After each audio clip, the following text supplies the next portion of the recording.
के कन कन में बसे मिथिला के कन कन में बसे श्री सीताराम।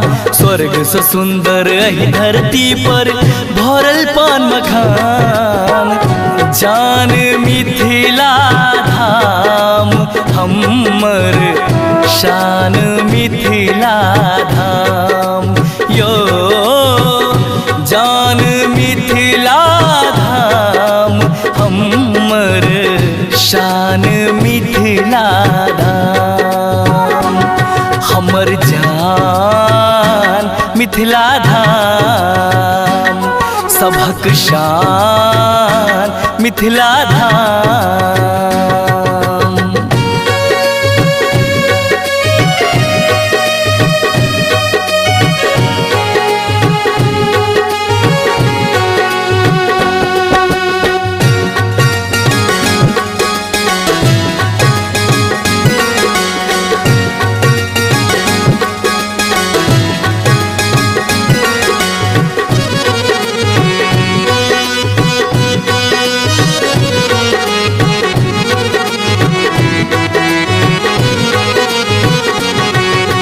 राजा जनक जी केलन प्रतिज्ञा मन में ले लेन ठान यो।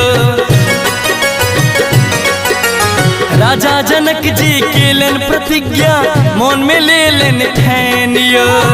जे क्यों शिव धनुष के तोड़ता करबन कन्यादान यो। जे क्यों शिव धनुष के तोड़ता करबन कन्यादान यो। तीनों लोक में बज रहलिए यो।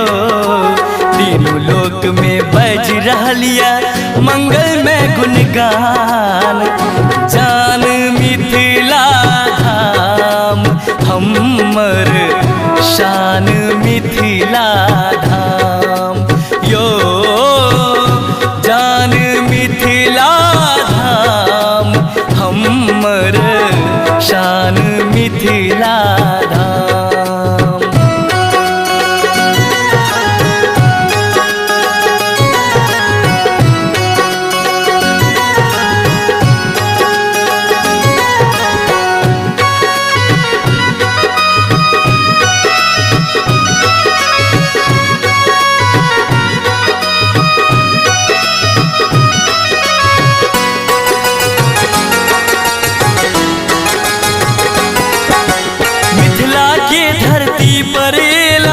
कवि सब पैघ महान यो।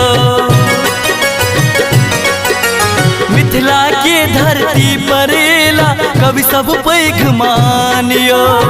विद्यापति सन कवि कोकिल ज्योतिष सीताराम यो। विद्यापति सन कवि कोकिल ज्योतिष सीताराम यो। माँ जगदम्बा स्वयं विराजे यो। माँ जगदम्बा स्वयं विराजा दिहनावादा धाम। जान मिथिला धाम हमर शान मिथिला धाम यो। जान मिथिला धाम हमर शान मिथिला धाम।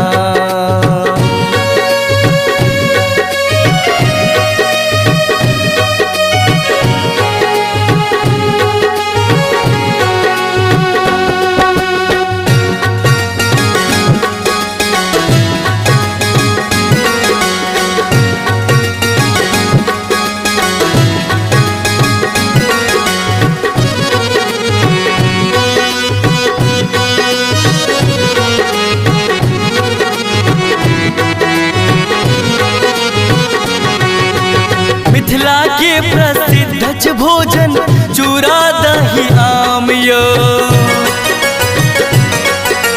मिथिला के प्रसिद्ध भोजन चूड़ा दही आम यो।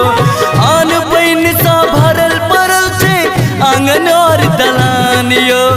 आन पाइन सा भरल पड़ल छे आंगन और दलान यो। वर्णन विजय संछि पहिली खल यो।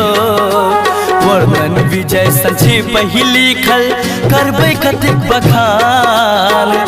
जान मिथिला धाम हमर शान मिथिला धाम यो जान मिथिला धाम हमर शान मिथिला धाम। मिथिला के कन कन में बसे मिथिला के कन कन में बसे श्री सीताराम। स्वर्ग से सुंदर एहि धरती पर भरल पान मखान। जान मिथिला धाम हमर शान मिथिला धाम यो जान मिथिला धाम हमर शान मिथिला धाम। हमर जान मिथिला धाम सबक शान मिथिला धाम।